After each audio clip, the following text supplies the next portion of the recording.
Anyone who is serious about hiking or trail running is serious about shoes. And anyone who is serious about shoes has opinions about shoe laces. In the beginning, I got blisters and an occasional bruised toenail. Those were hard lessons, but it taught me to get the right shoe and the right lacing pattern to avoid problems. It's been years since I've had any of those issues, so I guess I've learned something. The first time I realized hiking had changed my approach to shoelaces was when my brother flew in and I tried to interest him in hiking. I loaned him a pair of Merrells and he laced them up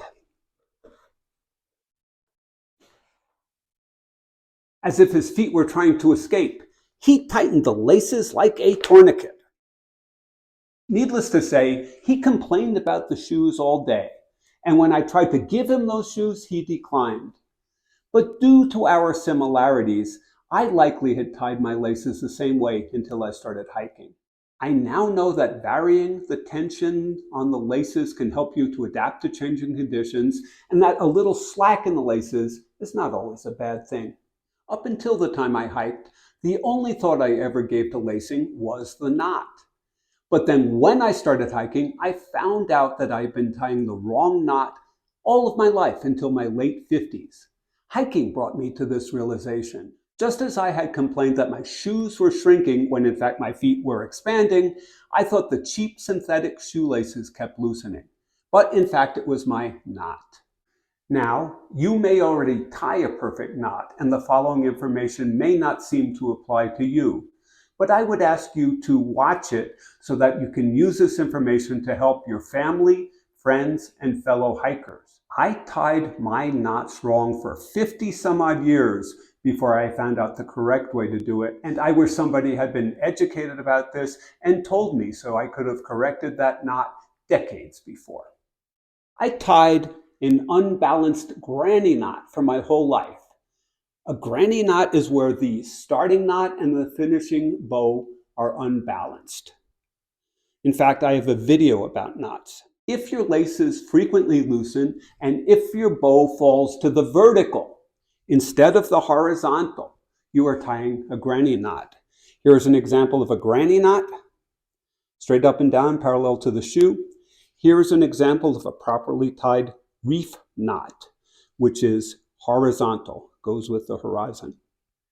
As many as half the population ties granny knots, not regular knots. Celebrities such as Taylor Swift and Justin Bieber have been seen sporting granny knots. Now, for you macho men who might say, I don't tie no stinking granny knot, even impeccably dressed James Bond himself, or at least actor Daniel Craig, who portrayed Bond, uses a granny knot.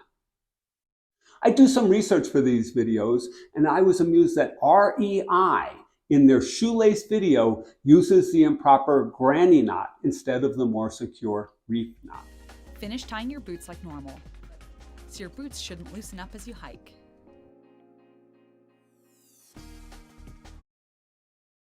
So there you go. The granny knot is so commonplace that REI thinks nothing of including an incorrect knot in its video about how to properly tie your shoelaces.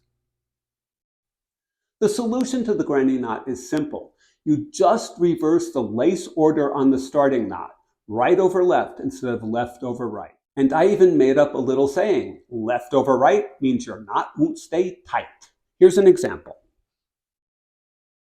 Granny knot, improperly, left over right, the knot won't stay tight. Properly, right over left,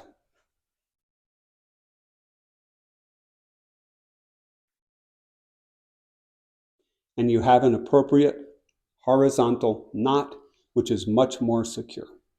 Even if you currently tie a proper knot, you can take this information you just got to your next get-together and be the life of the party when you point out to your friends that they don't even know how to tie their own shoelaces.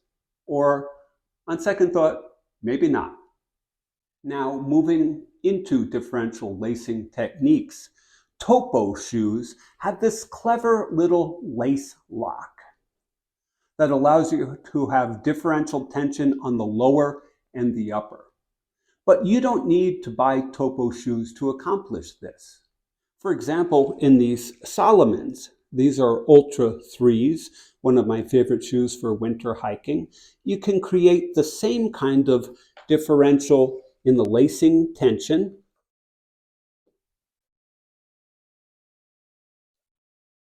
with what I used to call a surgeon's knot, which I have learned is better called a double starting knot. You can have differential tension, for example, tight tension on the lower foot and looser tension on the ankle, or vice versa, without the need for any of the fancy locking mechanisms of the Topo. For years, my left foot and my right foot have needed different lacing techniques, and I used one of these double starter knots on my right foot. Recently, something's changed and I've stopped needing it and stopped using it. But it's a good skill to have, to know that you can have differential lacing tensions on your shoe. The shoe that probably encouraged me to up my lacing game the most is the Ultra Olympus Low. These are my daily walkers, 11 months on them. They are almost ready for retirement.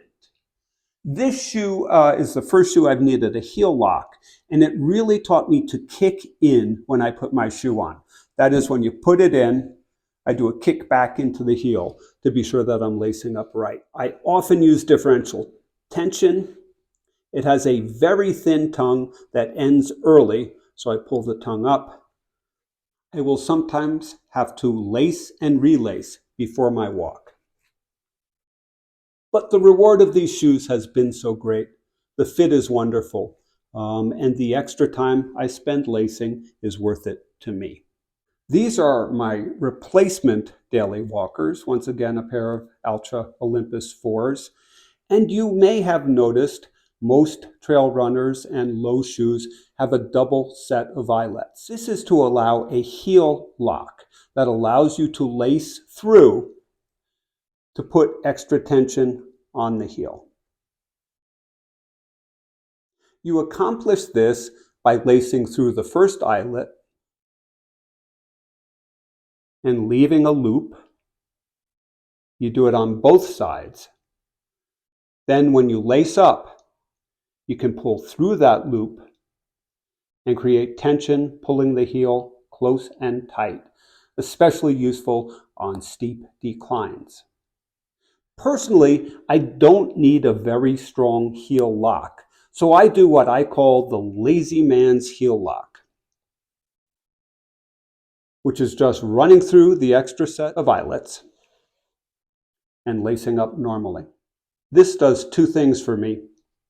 It creates a little additional tension on the heel, plus it takes care of the extra long laces that sometimes dangle when you go for a walk or a hike. I've been experimenting with the official lace lock compared with the lazy man's lace lock, and for me, the lazy man's lace lock is easier to lace up and works just as effectively. But everybody's different. Now, the long lace issue does sometimes matter on your shoes. You can see where the heel lock pulls up some of the extra length on these laces. However, without the heel lock, you can see where long laces could become a problem. These are some Ultra Superior 4s. These are casual shoes for me. I don't need a heel lock on these, and I haven't bothered to install one even to pull up the loose laces. However, there is a danger of tripping or loosening the laces. So my solution is simple.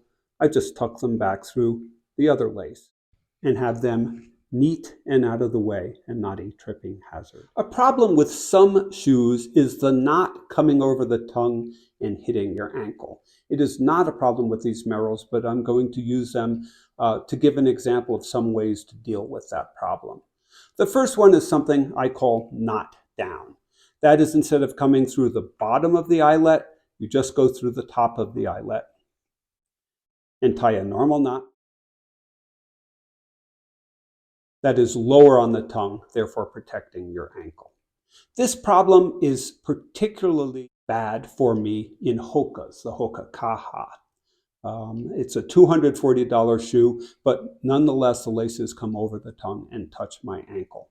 So this is one way to deal with that. over the tongue problem.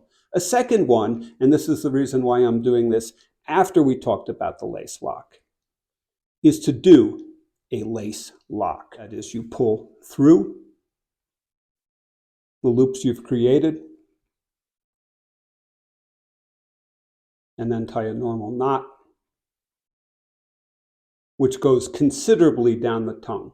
And if you had a high boot, you could tie this down 1, 2, or 3 eyelets. Now, I assume there are times when lacing down is an appropriate strategy for lacing your shoes, and I have laced down on Hoka Kahas. But Hoka Kaha is a $240 shoe, and to me, for that price, it should be pretty darn near perfect. When the laces came over the tongue and touched my ankle, I figured they weren't perfect, and I returned them during my 30-day free trial. There are countless lacing patterns and countless ways to address foot issues. I don't have time to describe them all, but I invite you to talk about your experiences in the comments. Now, I know a little about lacing, but there's a guy named Dr. Shoelace who maintains a webpage called Ian's Shoelace Site, which covers these issues with a depth and a breadth I could never accomplish. So I recommend you go to that man's site for more information. With that, I wish you comfortable shoes, secure knots, and supportive laces as you hit the trails. Thank you for watching.